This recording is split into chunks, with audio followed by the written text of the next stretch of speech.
Yay, she remembered, and I'm going to let everyone in from the waiting room. And we'll just jump in and we'll have some fun. All right. Hello, hello, and welcome everyone. Hello. Thank you for your patience. Great to be here with you. Yeah, you too. This is my first time being in a Zoom meeting for something other than learning about the name of Yahweh and how important it is. Okay, dope. Well, welcome, and this will be a great meeting. We would love for everyone to mute themselves so that we are all able to hear our guest speaker this evening. Turn up here, do something. And we're just going to give it another minute. But if everyone could go ahead and mute themselves, that would be wonderful. And thanks for being here with us. Just give us another minute. We are recording the meeting. We just want to make sure that everybody knows that the meeting is being recorded. I'm going to mute you. All right. I think that everyone is muted. Audio policy.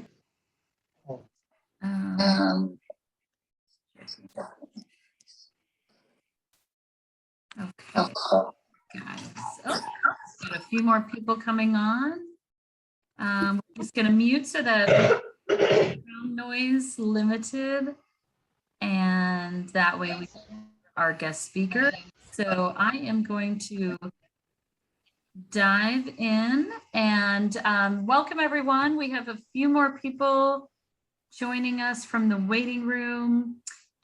So we're going to let them in. We'll probably have to keep mentioning the muting thing and a couple other housekeeping items. But thank you for being here with us tonight. I'm Laurel Richardson. I'm the Director of Community Outreach at CMTA.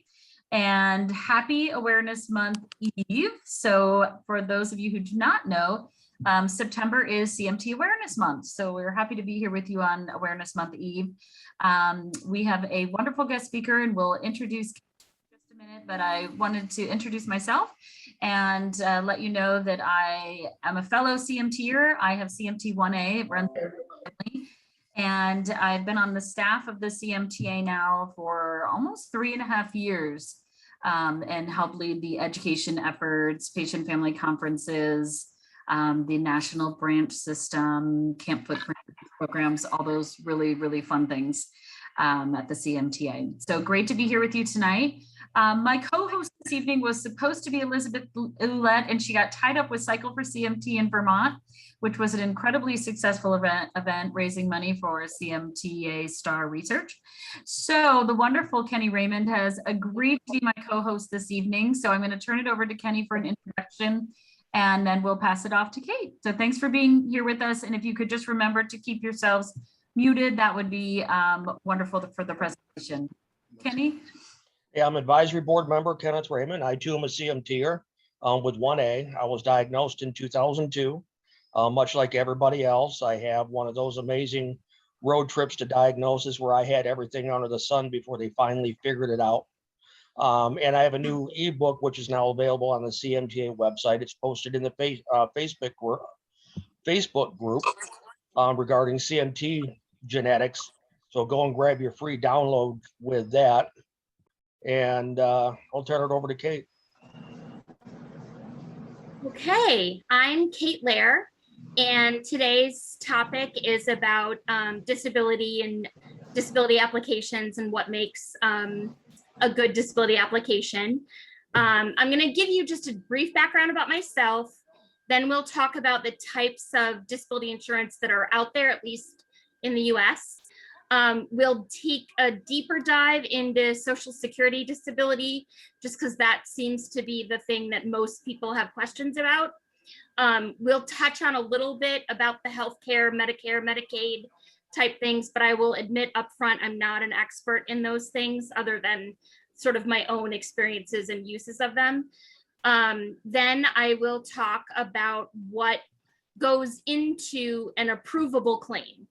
Then we'll talk a little bit about kind of the pros and cons about applying for disability and what you really want to be thinking about before you kind of make that leap if you have to. And then finally, we'll open it up for questions. And I do have some pre-submitted questions that Laurel sent me, and most of them I'm going to cover in my kind of, as I get through the talking points that I'm going to go through. But if you have additional questions, there will be time for that too. So my background, I worked for over 5 years in the disability claims arena in private insurance. I worked for 5 years with an insurance company doing individual disability insurance. And then I switched over and did about a year or so of group long-term disability insurance. And what I did was I was literally the claims examiner, the person who you submit your information to. I talk with medical professionals, with vocational professionals, look at the terms of the contract and decide whether or not, people get approved for disability benefits or not. I've never worked for Social Security. And so, but because I've worked on the private insurance side of things, I do know how the Social Security process works, because I worked with clients who also had to get Social Security disability. But I'm not a Social Security disability lawyer. Nothing that I'm going to say tonight constitutes any kind of legal advice or anything like that. I want to put that disclaimer out there. This is just information that I happen to have knowledge and experience in. I do technically have an ALHC, which is an Associate Life Health Claims designation. It's like a professional designation for people who work in the insurance claims industry. And then I myself am on Social Security disability. I've actually had to stop working in June of 2016 when I was 38 years old. And I applied for Social Security disability and got it on my first try at age 38. And I know the reason I got it on my first try is because I knew I was eligible. I knew what information to put in that claim. And the documentation was overwhelming. So hopefully I will be able to save you some pains, but I want to make a couple of caveats. One is that although Social Security disability in the US is a federal program, it is run by the states. And so various states have their own kind of, what's the word I'm looking for?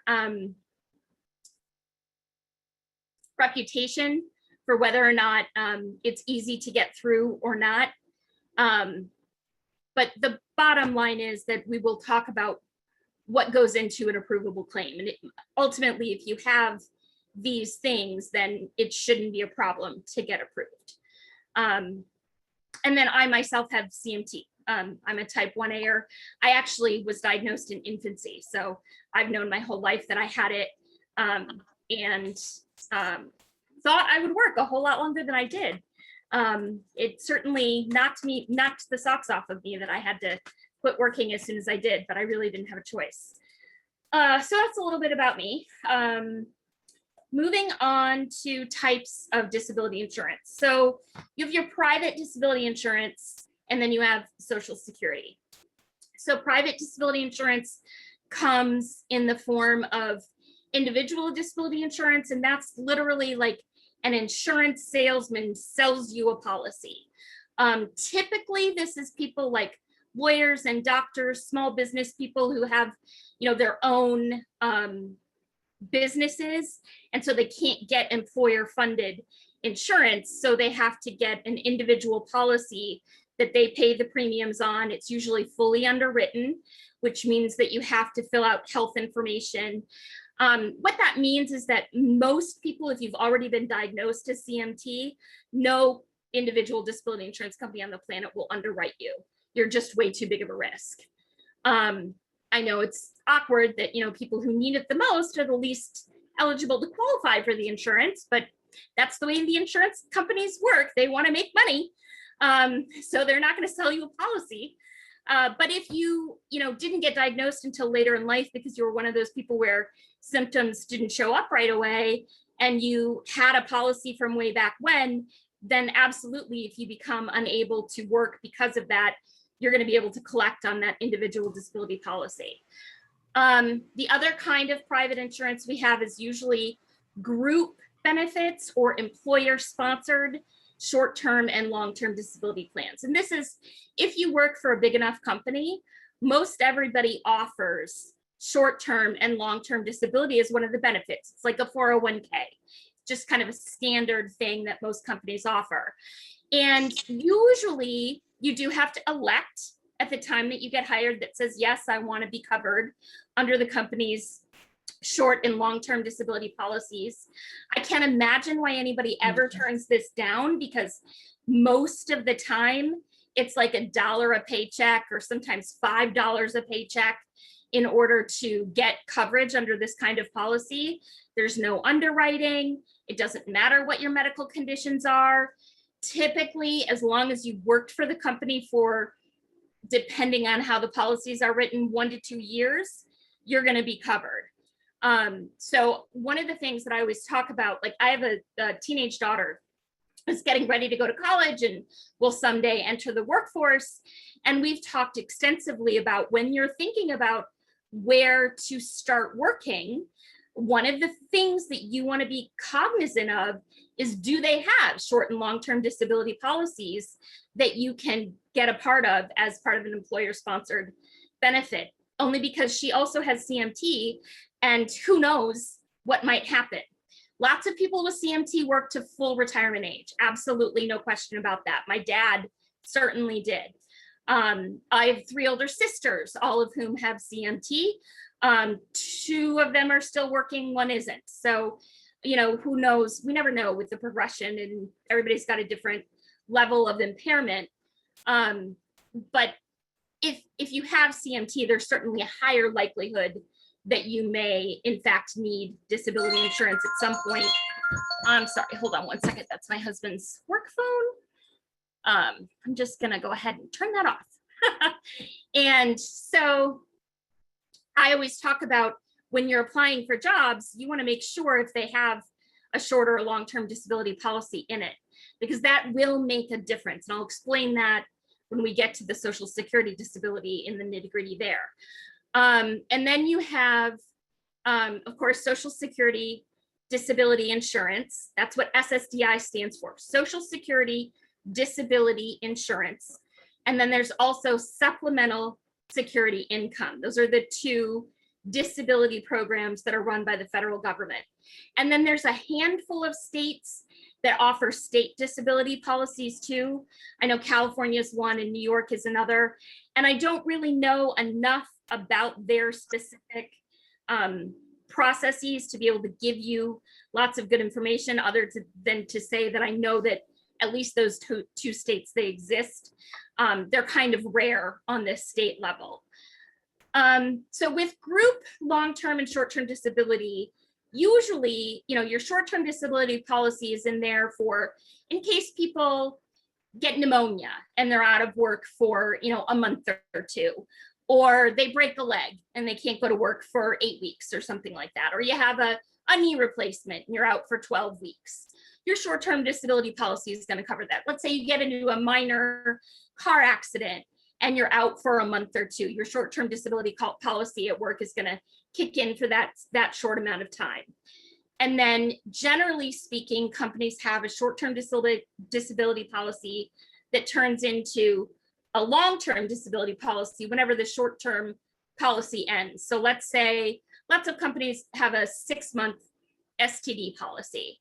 You can get benefits under your short-term plan for up to 6 months. And then at the 6-month mark, you have to reapply for long-term disability. And usually the application process for long-term disability is a little more rigorous than the short-term one, just because the company's on the hook for probably a lot longer, a lot more money. So you do have to, you know, reapply, send in all your information again. It's kind of a pain in the neck, but it is what it is. That's how the world works.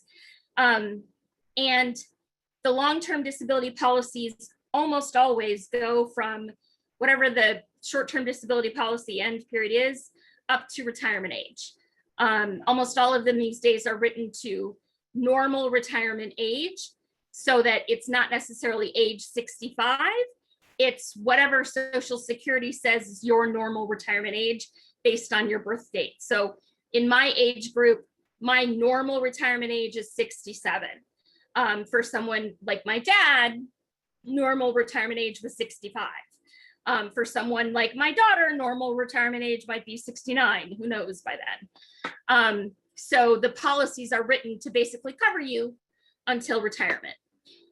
Another reason why long-term disability benefits are great from an employer-sponsored plan is because they will make you apply for Social Security disability and they'll help you get it.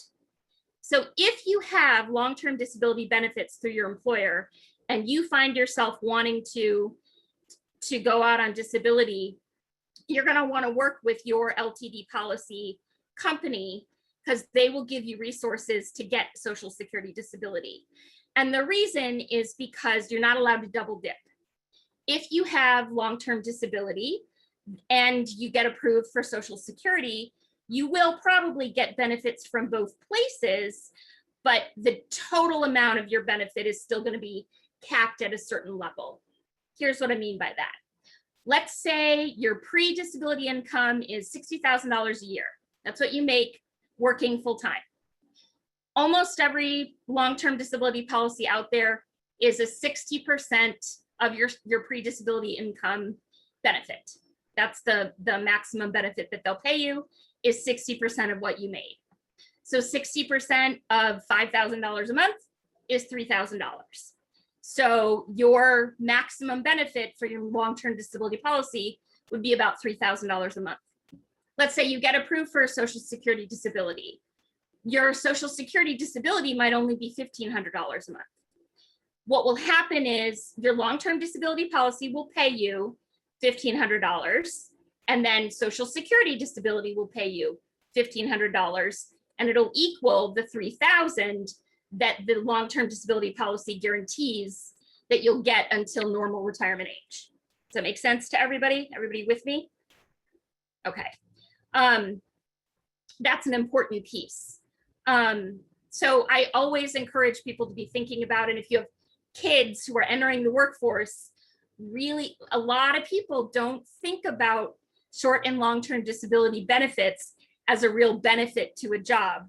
But I'm telling you right now that if you might someday need it, it's definitely a benefit.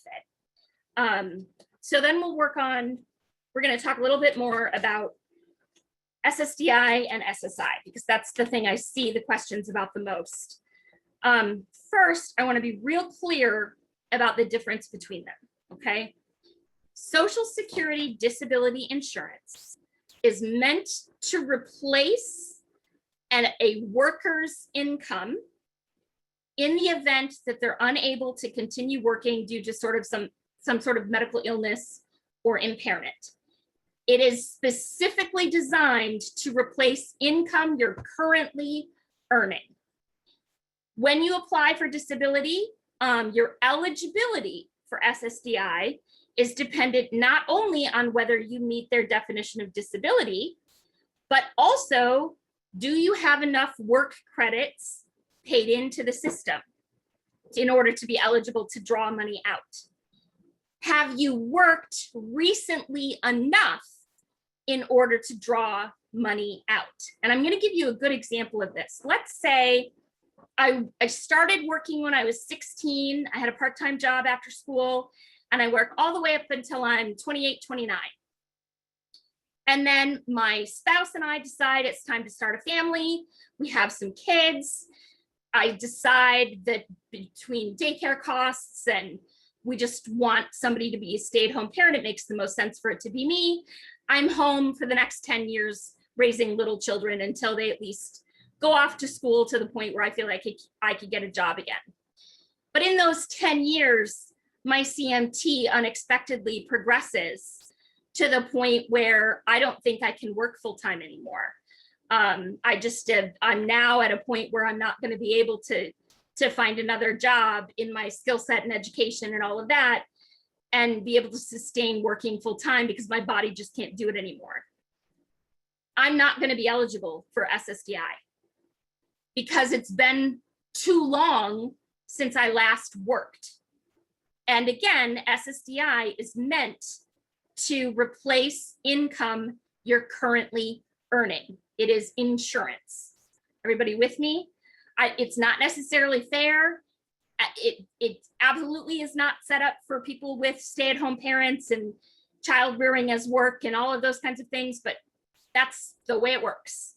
And that is something that a lot of people run into as problematic. They're like, well, I did work, I did pay into the system. I absolutely have Social Security disability benefits and enough work credits in order to be able to qualify for some income. But if you chose to leave the workforce due to a reason not because of impairment, and you wait too long to go back in, and now suddenly you can't work anymore, you're not going to be eligible for benefits. Now, it's not necessarily a hard and fast number. I can't give you the exact number of years you have to start back in the workforce, but I know as a general rule, it's about 5 years. If you haven't worked in the last 5 years and you're now trying to claim that you're impaired, you're probably not going to be eligible for Social Security disability. And it doesn't mean you're not disabled. You could absolutely still qualify under the medical definition of disability for Social Security disability insurance. But if you don't meet the eligibility requirement of having worked within enough period of time, then you're not going to be eligible for benefits. And there's no way around that one. Same thing with if you don't have enough work credits in. If you only have, let's say a young person tries to work, they go to college, they've tried to work for the last couple of years, but it just hasn't worked out, and they don't have enough credits in the system in order to be eligible for benefits. Again, there's no hard and fast, like you have to have X amount of credits in. It's not like you have to have worked 10 years. There is a formula that they use based on dollar amounts earned and how young you are and all this kind of stuff. So I can't give you like, you have to have worked for 10 years in order to be eligible. You won't know essentially unless you go to myssa.gov. That's the website that you can log in with your information, and the Social Security Administration will tell you how many work credits you have, and then whether or not, if you were eligible under the definition of disability, what your payout might be, what your expected retirement payout might be. So anybody can go and look that up anytime. If you have a Social Security number, you can go to myssa.gov and register and look that information up, and it will tell you immediately whether or not you have enough work credits to be able to think about disability. And it'll also give you a ballpark figure of what your disability benefits might be. And that number is probably going to shock you. It's going to be way lower than you thought it would be. Trust me. Ask me how I know. Now, supplemental security income. So this is not insurance. SSI is an anti-poverty program. It's also for people with disabilities. In fact, the criteria to determine whether or not you are disabled medically is the same in SSI and SSDI. It's the same criteria. But in order to be eligible to receive SSI, you have to be near poverty level in terms of your income. You can't have more than $2,000 of resources or assets. So like if you've got $3,000 in the bank and you're a single person and that's your savings account, then you're not going to be eligible for SSI. If you're a married person, your assets that you're allowed to have is $3,000 in resources. Now your home doesn't count against you. Usually one car doesn't count against you. But again, I mean, $3,000 in a savings account is not a lot in terms of being able to sustain long-term life. And really, if you're married, it's going to be almost impossible for you to qualify for SSI unless your spouse is also not working, or not, or only working very part-time, something like that. Pension counts against you with SSI. Alimony can count against you as income with SSI, all of those kinds of things. So SSI is again, it is an anti-poverty program. It is to keep people from being totally and completely destitute. Okay.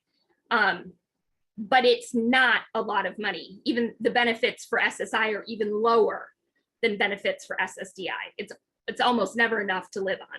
You also have to, usually if you're collecting SSI, you're also going to qualify for SNAP benefits. You're also going to qualify for Medicaid.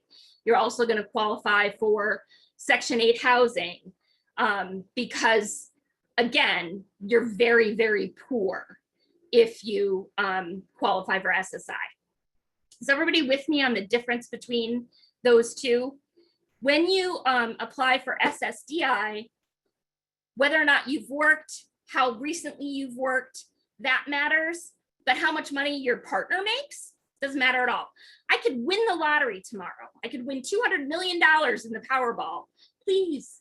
And it wouldn't matter. I would still be eligible to collect my SSDI because how much money I'm getting that's not earned income doesn't count against me for SSDI. Okay.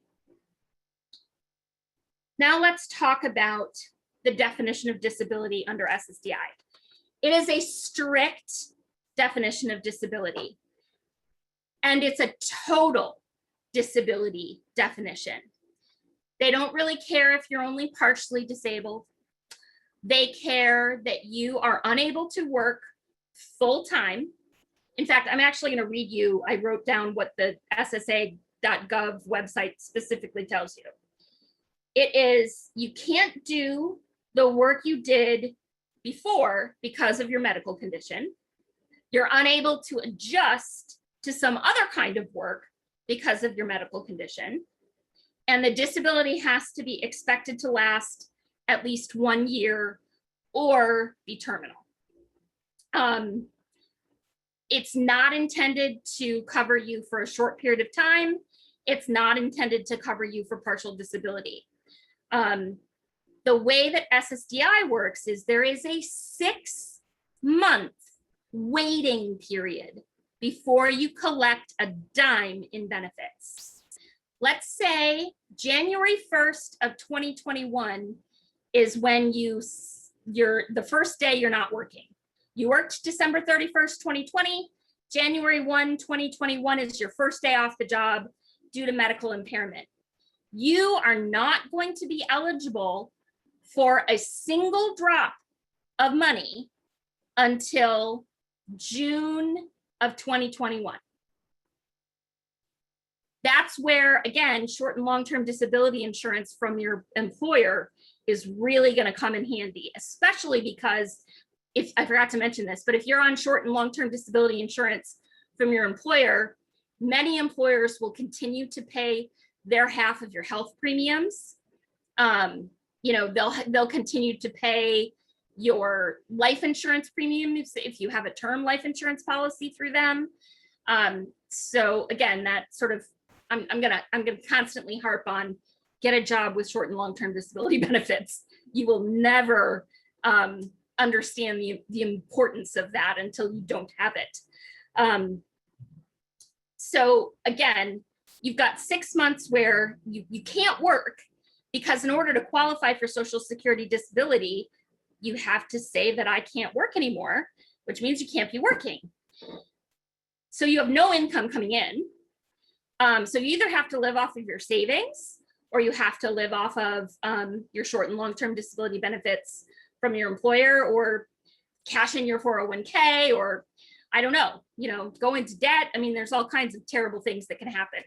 And even once the waiting period is passed, depending on how, sorry, the computer just popped up something. So even if the waiting period has passed, if the SSDI office is particularly overloaded, if they're having trouble getting your medical records in from your doctor's offices, if you happen to live in a state that has a really difficult state to work on when they pretty much deny everybody from the outset, it might be a year or two before you see any benefits. Now they'll back pay you up to that first time that you're eligible for benefits. So they'll send you a big chunk all at once if they eventually approve you, but you still might have to live a year or two with no income. Again, that all kind of depends on how good your initial application is. Another thing that people ask is, can you work while you're on Social Security disability? And the answer is yes, because in progress. Social Security's disabilities definition is that basically you can't work full time. And they define full time pretty much as 30 hours a week. So if you're able, but I will say that I advise people, if they can do it, when they're first applying for disability until it's been approved, don't try working part-time. And the reason I say that it is because it just makes your application more difficult to get approved, because a claims examiner thinks, well, you're working 20 hours a week. Why can't you work 10 more? That's what's going through their head.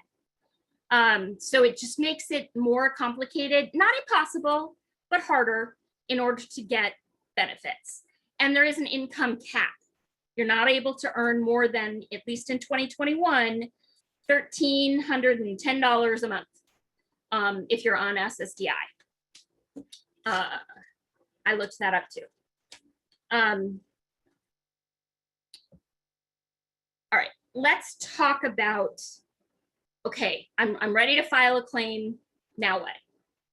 I'm gonna say this probably 100 more times, and that is that diagnosis does not equal disability. Just because you have a CMT diagnosis does not mean you will automatically qualify for disability. And if you think about it, that makes sense. Lots of people with CMT work full time for long periods. Laurel works, Jonah works. Lots of people at the CMTA they work a full-time job. I worked for many, many years. I wish I could have worked longer, but I couldn't. So just because I had CMT didn't necessarily mean I couldn't work full-time, at least for a period of time. But we all know this is a progressive disease.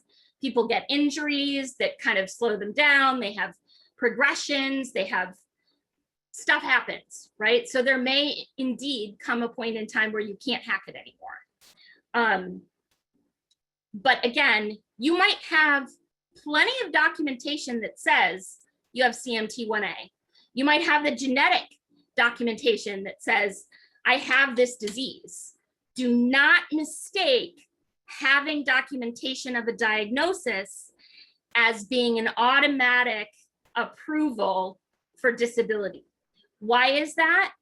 Because, and also don't mistake not having a firm diagnosis as not being eligible to receive. Let's say you have a type of CMT that's been diagnosed by NCV or EMG, but you happen to have one of the ones that doesn't pop up on the genetic testing right now.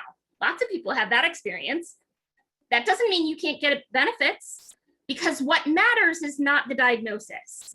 What matters is your functional impairment. What's functional impairment mean? It's exactly what it sounds. It is because of your illness, disease, condition, are there areas of your life where you are not able to be functional, right? Are you unable to stand for a certain period of time? Are you unable to type because your hands have clawed and they're too weak? Are you unable to sit for a long period of time because maybe you also have scoliosis as part of the CMT and your back doesn't allow you to sit up long enough in order to sit at a computer? Are you unable to lift a certain amount? Are you unable to mow your lawn? Can you no longer do your own grocery shopping? You get delivery instead. You know, are you so fatigued that you come home from work and you go right to bed? You can barely feed yourself. You're so tired, right? These are functional impairments. It doesn't matter what diagnosis there is there documentation in your medical records that you have functional impairments? That is what will make or break a disability claim. Okay, everybody with me on that? Again, functional impairment is what is the big factor here. Next thing is, what kinds of things go into a well-supported disability claim? And this is true whether you're applying for long-term disability benefits through your employer, whether you're applying for state disability, whether you're applying for Social Security disability. All of the components of a good claim are pretty much the same thing. And the number one thing that you need to have an approvable disability claim, I can guarantee that you will not get approved if you do not have this one thing, and that is a physician documented supporting you.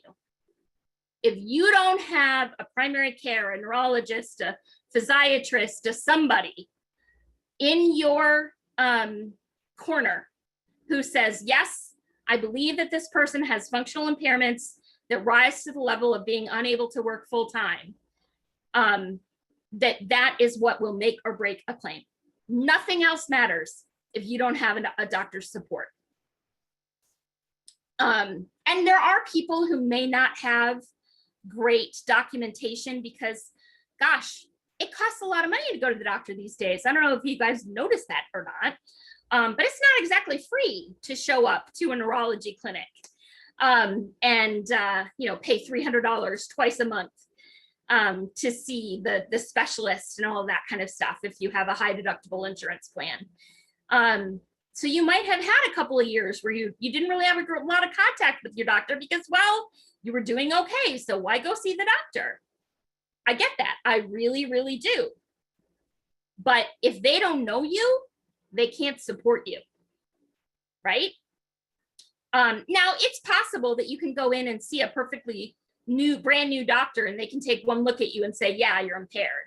And that's where a lot of people actually finally get approval, is when Social Security, once they've denied them a couple of times and you're already on your second or third appeal, they say, you know what, go see one of our docs. And they finally walk into the doctor's office with a walker or a cane and their AFOs, and you know, they're struggling to do all of the things that the doctor's asking them to do, and the doctor says, yeah, you're impaired. That's what will finally tip the claim over the hump if you don't have good documentation to begin with.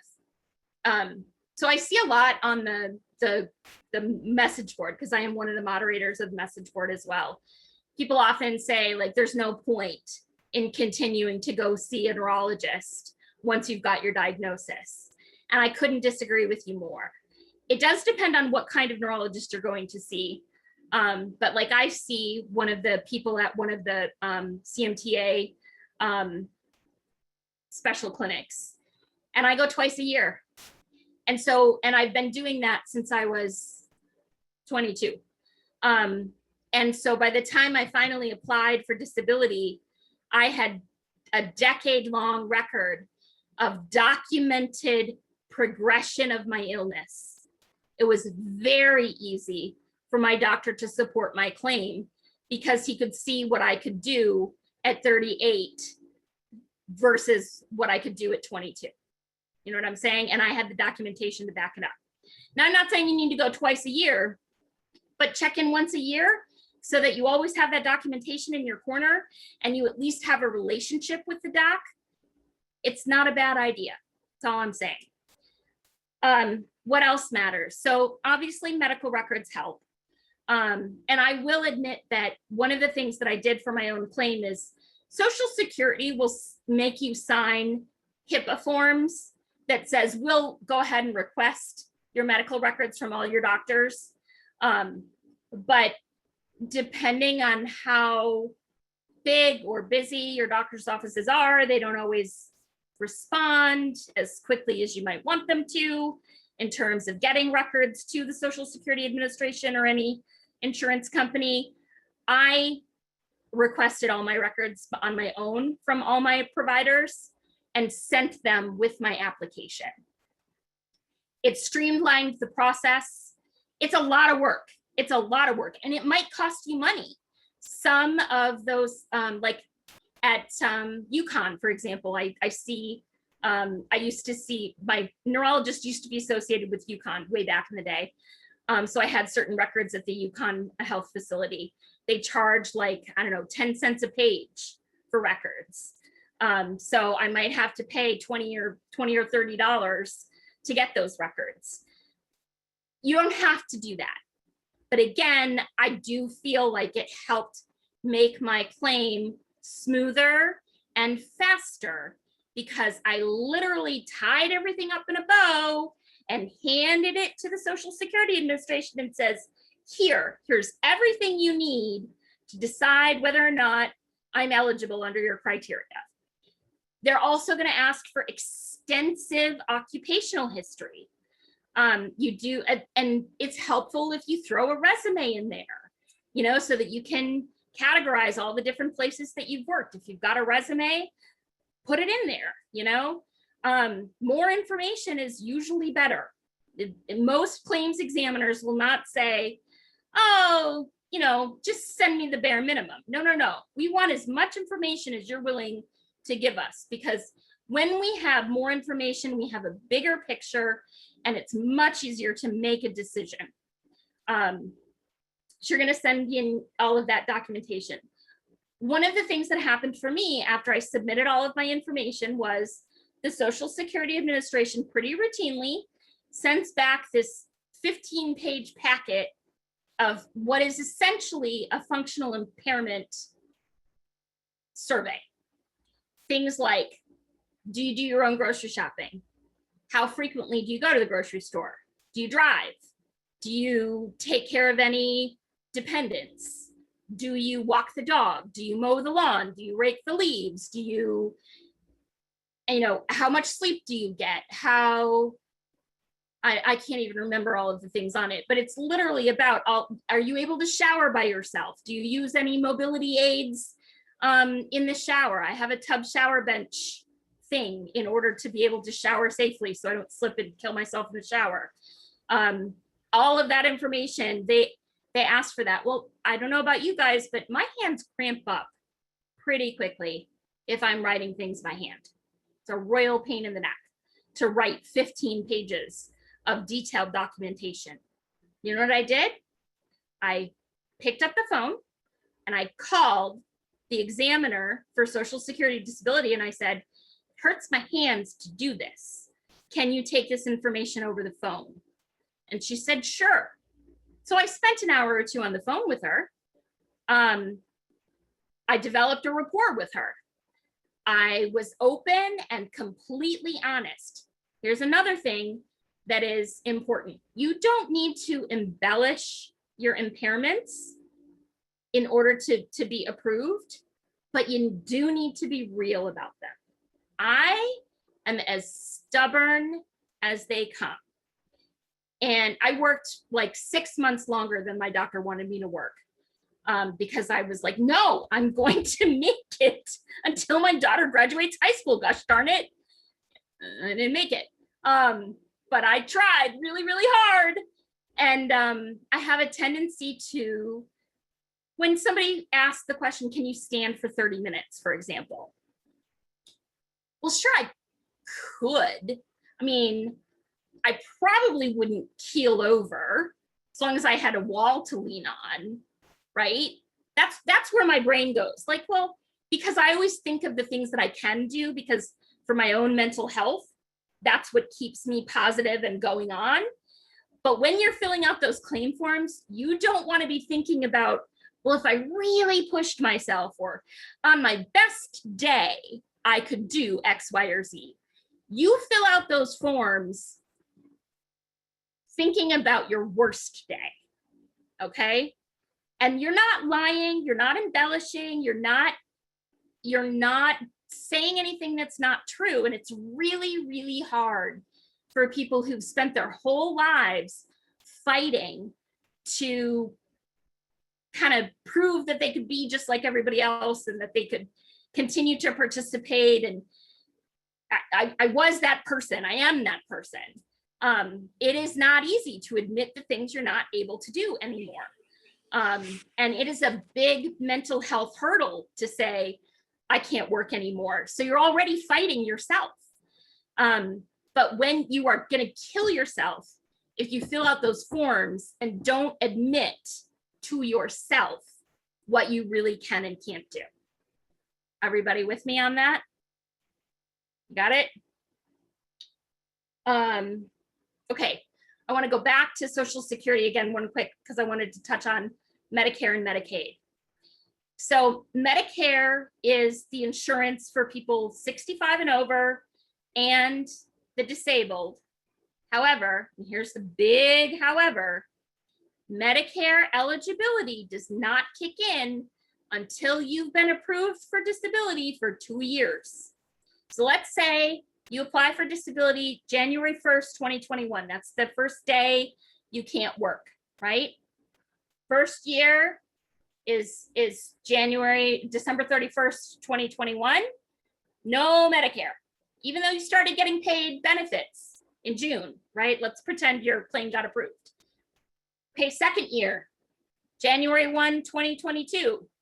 No Medicare until January 1, 2023.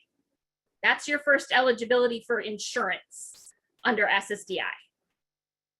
So what do you do for 2 years? Well, there's options. They're not pretty options. They're not nice options, but they're options. If you're lucky and you're married, then go on your spouse's insurance. That's what I did. That's the easiest and probably the least expensive. You can purchase COBRA insurance from your job if you don't have long-term disability benefits, but that costs a small fortune, a mortgage payment. I don't know who can afford that if they're not getting any income anymore. So you could do that. COBRA would cover you for those two years, but it's expensive. And then the third option is you could buy private insurance on one of the state exchange websites. And each state is different. The income requirements for what kind of premiums you'd qualify for are different.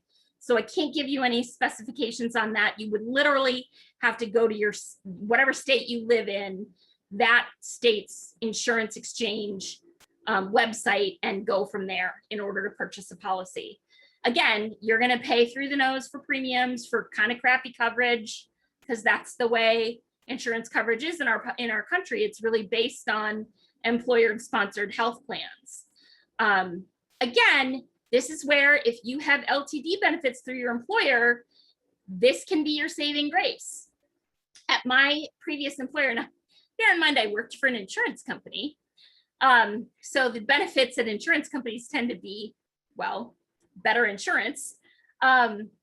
So I was eligible for not only the premiums that my employer normally pays, right? So if you have employer-sponsored healthcare, sometimes your employer is covering 60% of the premium, and then you're only paying 40% or 30% or 50% or whatever it is.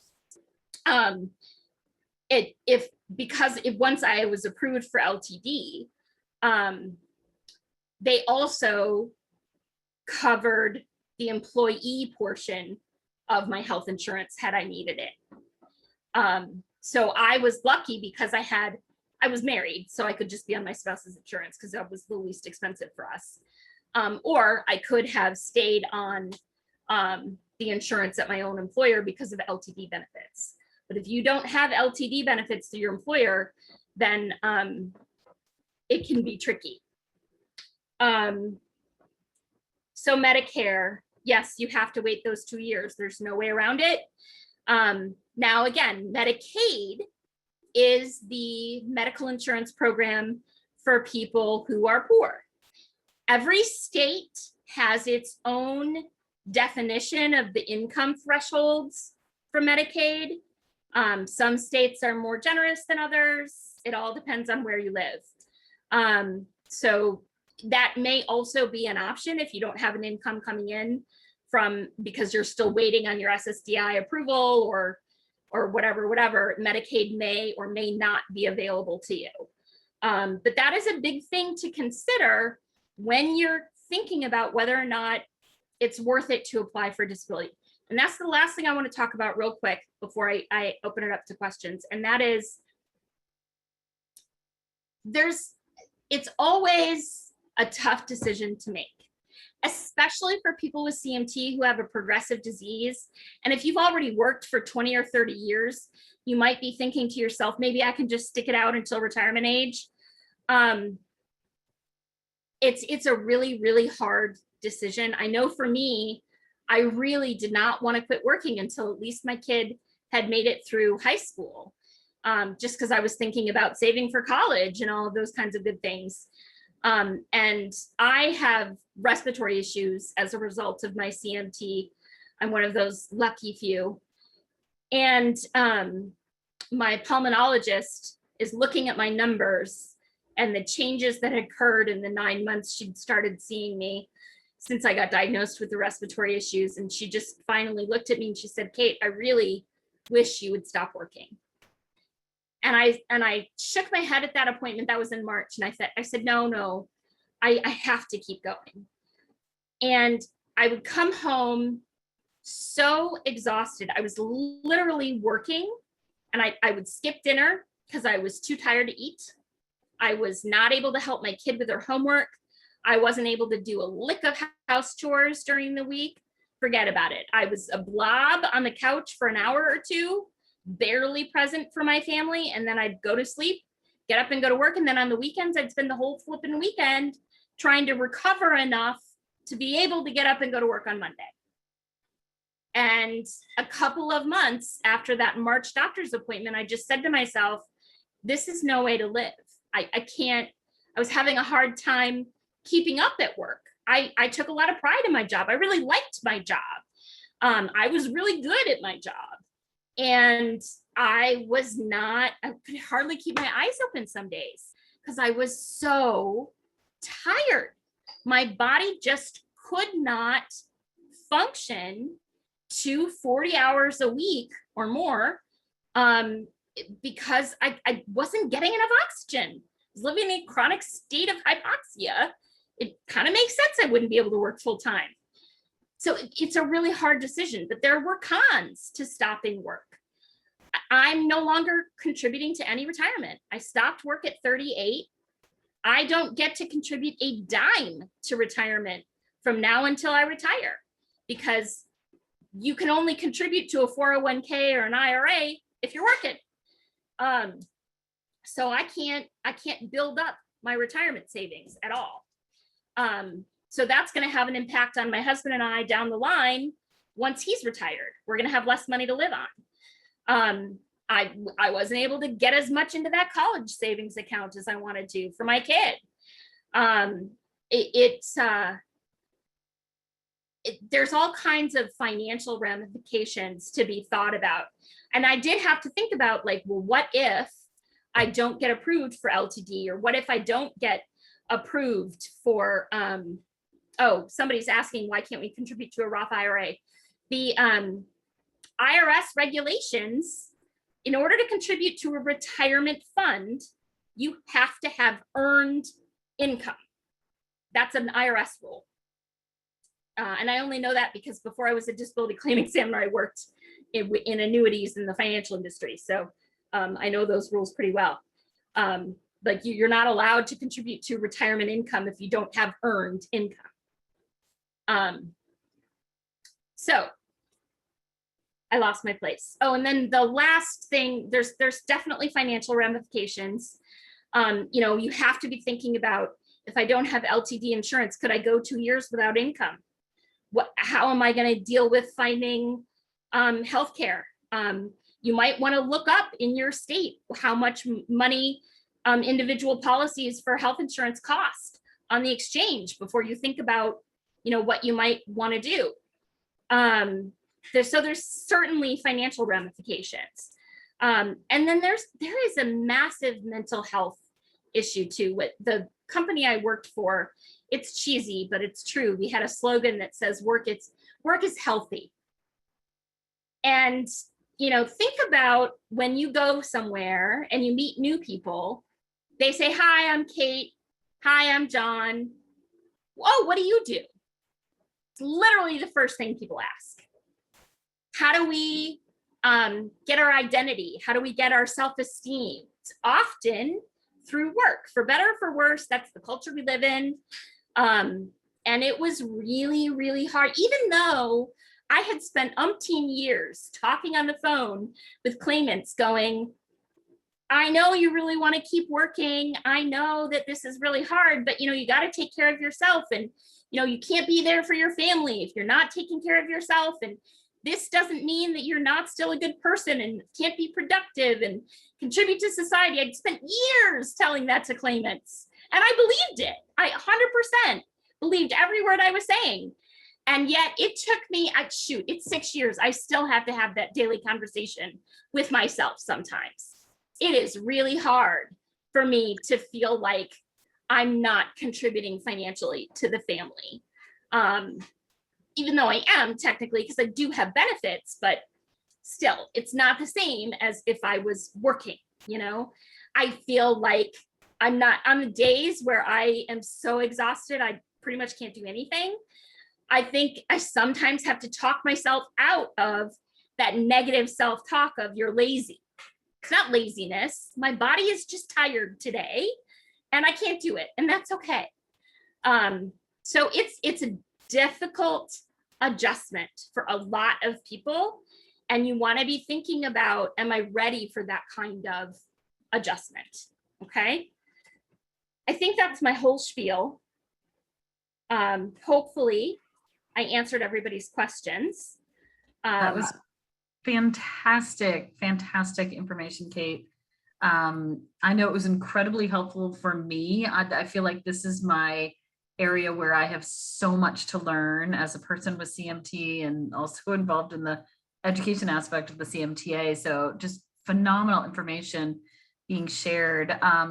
Let's, out of respect for your time and everyone's time, let's get into the questions. So the questions that I set you in advance, do you feel like, I haven't reviewed them again, do you feel like most of them were covered? Covered? So again, if you don't meet the work eligibility criteria for SSDI, you're not going to get covered. Somebody asked if you're over the age of retirement. Somebody asked, they're definitely over 65. No, you're not going to be eligible for SSDI, because if you have SSDI, it'll automatically switch over to retirement income once you hit normal retirement age with Social Security. Again, remember, SSDI is it's an insurance program to replace earned income for people who are no longer able to work due to impairment that were currently or at least recently working. Okay.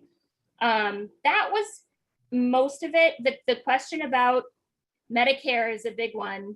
And I went through, what you can get for that. So I think I answered all the pre-submitted questions, but. Okay, great. Kenny and I will jump into the chat and see what the questions are there. Super positive feedback from many people. One person asks, so you're encouraging everyone to definitely have a physician who says, that tracks your history in your case and says, yes, this person has, functional inabilities. Can that doctor be an orthopedic surgeon? It's possible, but I know, because I have 3 orthopedic surgeons, that I have one for my shoulders, one for my knees, one for my hips, it's the whole thing. Most orthopedic surgeons will not support long-term disability claims because they're in the business of fixing people. So like, you got a bum hip, they're going to put in a new one, and then they're going to say in 3 months, you're good to go. Most orthopedic surgeons are not, generally speaking, the kind of people who are willing to say, oh yeah, this is a long-term impairment. Certainly there are exceptions to that rule. But I will say that you're going to run into trouble with the doctor, just because they're great for short-term disability claims. They're awesome at that. Most of them their assistants can do that stuff in their sleep because I do them all the time. But I would say your primary care doctor is absolutely fine if you have a decent relationship with them. It doesn't have to be a specialist. Okay, good to know. And then Kenny, I'm going to read one more. I had a direct message come in to me and it says, related to Kate's idea about submitting her own medical records to SSA to streamline the Ssdi evaluation process, can one submit medical records after the initial Ssdi application package has already been submitted? Absolutely, yes. Once you've submitted your initial application, which you can do in person at an SSA office, you can do it online, or you can do it through the mail. You'll get a letter from SSA saying, okay, we've received this information. Jane Smith is applied to your case. And if you want to submit additional information, here's where you submit it. That's how you can fax it, you can email it usually. I mean, there's multiple ways of doing that. Yeah. Okay, excellent. Kenny, are you seeing any new questions? So yeah, there's a couple regarding denials. So of course, part of the process of applying for disability is the denials and the subsequent appeals. One person had mentioned that they were denied more than 20 years ago and went all the way through the appeals process. And it's been several years now. Can they reapply? And do you have any experience or guidance at all, short of legal advice, of course, regarding the denials and appeals? I would refer that particular question to an attorney, only because almost every insurance company has kind of like a, so sorry, it's too late, it's been too long kind of a policy. And that's the federal government as well as private insurance policies, and 20 years is a long time. I did not answer the question a lot of people ask, is it better to get an attorney or not to get an attorney? I will answer Amanda's question in 2 seconds. I'm just seeing things pop up. And it's really your own decision. Here's how SSDI attorneys charge. They will not charge you any reputable SSDI attorney will not charge you an upfront fee. They'll do an intake, determine whether or not they'll take your case, and then they will take a percentage up to like a maximum amount of whatever lump sum you get on your first check from SSDI. So let's say by the time you get approved, you get like a $10,000 benefit from SSDI. And the attorney's gonna sneak away with $5 grand of that. And it's usually not, there's almost always a limit. I don't know exactly what the limit is to how much the attorneys are allowed to charge. I think 5 is about the maximum, but I'm not 100% because I didn't use an attorney because I didn't think I needed one. I went into it thinking I'm going to apply on my own first. And if I get denied, in order to do an appeal, then I'll consult an attorney. That was for me personally. But if you are not a person who's very good at following up, keeping track of things, and you just think it'll be easier to use an attorney, and you're okay with losing a portion of your initial payment, you know, you do you, whatever works best. How do you start the application process? Go to ssa.gov. There's literally a link you can click that says, I want to apply for disability benefits, or there's contact information. Great. I'm seeing one here. It says, I work part-time, 27 hours the last few years due to CMT. I have employer LTD. Can I still apply as a part-time person? So technically, if you haven't worked 30 hours a week, Social Security would consider you disabled. LTD benefits may or may not still be available to people who work part-time. It all depends on your company's individual policy. I would call your HR person and find out from them. My gut is probably yes. If you are eligible for benefits as a part-time employee, then they're not going to sell you benefits that you're not eligible for because you don't work full time. That's, I think, illegal. God, I hope it is. So again, I would call your HR person. And then that person, if you do get LTD benefits, will walk you through the process of applying for SSDI. Somebody asked again the difference between SSDI and SSI.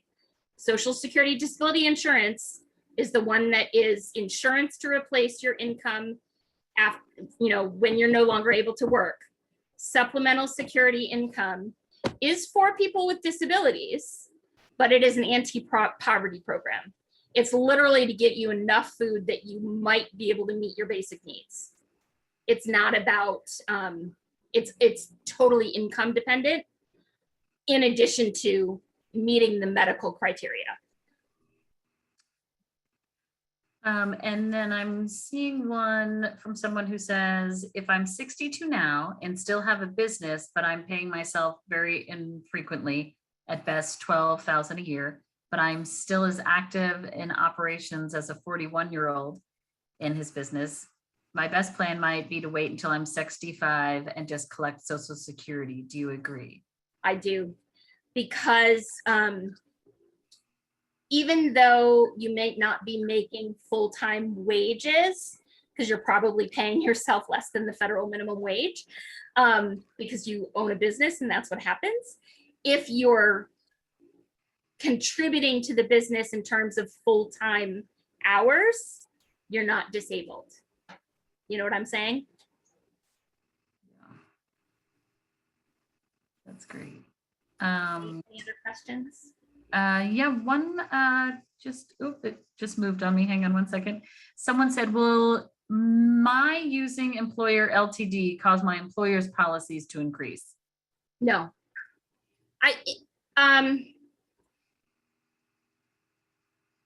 If everybody, so I will say this, that I predict that COVID, the pandemic, will have an impact on insurance premiums, both in health insurance premiums and disability insurance premiums, because a lot of people are getting long haul COVID, and a lot more people than on an average year are going to be out on disability for a longer period of time. And when you have a huge, a larger group of people, that is going to affect the formulas that insurance companies use to determine whether or not they're making a buck, not just breaking even, because again, insurance companies are in it to make a buck. They are for-profit entities. But one person, all of those companies have policies because they do expect a certain number of people to become impaired and unable to work at some point in time. That's a natural condition of living. One of the things that people in the disability community say is that most people are TAPs, temporarily able-bodied peoples, because you could get into a car wreck tomorrow and no longer be an able-bodied human being. So most employer-sponsored claims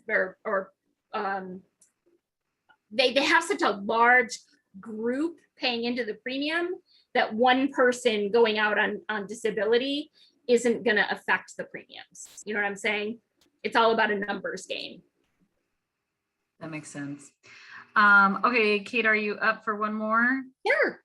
Okay, so this one's a little bit long. It says, I started a new job in September 2020 and stopped in May of 2021 for surgery, have long-term disability through job, and I'm submitting it to them because job was terminated as of middle of August due to not being able to perform job responsibilities. I do not have a primary care doctor as of yet due to not having insurance for 8+ years prior to new job. Is it worth pursuing the LTD even though I haven't been there very long? Find out what your pre-existing condition limitation is on your LTD policy. And here's what that language means. Almost every group LTD policy has a pre-existing condition limitation on it. And what that means is usually it's 312. That's what we call it in the business. It is have you been employed at least 12 months? And if not, are you leaving work due to a condition that you knew you had at least 3 months prior to starting the job, and that you've been treated for in that period of time? So if you didn't go to the doctor 3 months before you started your new job, then your pre-existing condition limitation won't matter. If you've been at the job for longer than a year, then the pre-existing condition limitation won't matter. Now, again, that's kind of a standard policy. I've looked at a lot of various different employer-sponsored policies. 312 seems to be typical, but I've seen 612, I've seen 624. So I would say if you worked there for more than a year, probably absolutely go for it.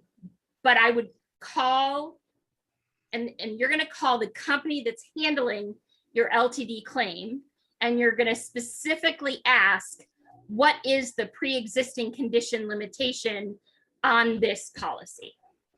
And that'll tell you whether or not you should continue fighting for it. Great answers. Okay, Kenny, are you seeing anything? I'm seeing someone ask if you have to be a US citizen to get benefits. Yes. Okay.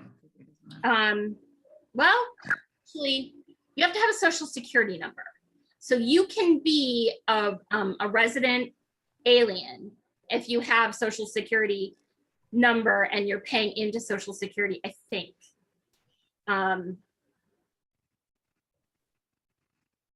Honestly, I honestly don't know. I'm sorry. You'd have to call Social Security.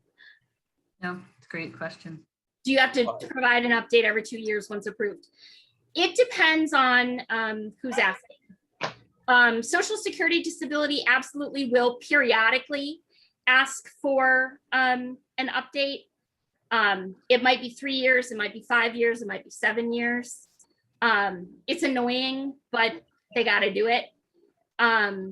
And most employer-sponsored plans want an annual update. At the very least, they want an attending physician statement from your doctor saying, yep, still disabled. Yes, I've seen this person within this last year, still disabled. But SSDI will usually ask at a minimum every 3 years. Okay, further, if I start collecting oh, it went away. Keep it active until I can't, then apply. No. So once you're on retirement income, you're not ever going to be eligible for disability benefits. You can't have both. Does that make sense to whomever asked me that question? Okay. Right, I have one in here. Okay. So someone writes in that they were trying to seek help for the last 5 years, but their doctors were not listening or couldn't find what the problem was, and just finally reached out for new insurance, and that's when they were finally diagnosed. Will this recent diagnosis affect their claim? No, because remember, diagnosis does not equal disability. Documentation of impairment equals disability. So if you've seen a number of doctors because you've got stuff going on and they've run tests and nobody can figure it out, but you've got 10 different doctors that you're actively seeing for problems that you're reporting to the doctors, that information is going to be documented. So it shouldn't matter that it was only a recent diagnosis in terms of getting, but what will matter is, do you now have a doctor on your side that is willing to state to the Social Security Administration, yes, I think they're disabled. So I just want to touch on what you said about that supporting documentation and the doctor support. So I'm on disability also.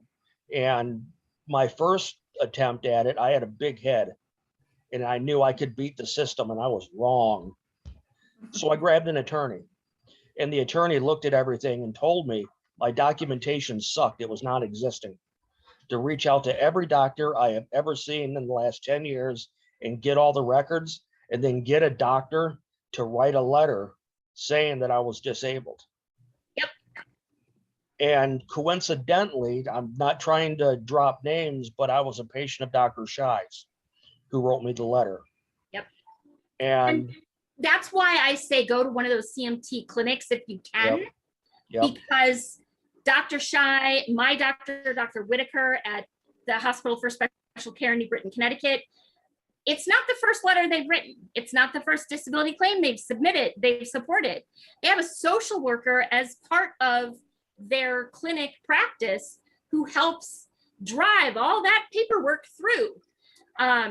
You know, because, and that's why I do think it's beneficial to see a specialist if you can. I know not everybody can. There aren't enough specialist clinics out there in a reasonable driving distance for people. Unfortunately, most people don't have access. Yeah, I get it. That level of CMT expert, and it's unfortunate. It's unfair. I wish That's why you everybody can could have a good have that. relationship with your primary care doc. Absolutely. Again, if they're hemming and hawing and you're saying, will you support my disability claim? Then the information they're going to submit to the Social Security Administration probably going to be kind of crappy. Doesn't mean you shouldn't apply, because like I said, eventually Social Security might send you to their doctor, and you know, you can explain everything to that, but Right. it's you're going through an uphill battle if your doctor isn't going to be beneficial to you. Right. Do I know of a clinic in Vermont? No, but depending on how far away in Vermont you live, New Britain, Connecticut is like 2-hour drive. And they're fantastic. They are amazing. I They're was- CMT I was- Center of Excellence. I was driving for 5 hours to see Dr. Shy. So Yeah. It is worth it it's- to be seen at a CMTA Center of Excellence, because you know you are in the hands of a neuromuscular neurologist who studied neuromuscular diseases during their fellowship. So definitely worth it. I'm going to wrap us up for tonight.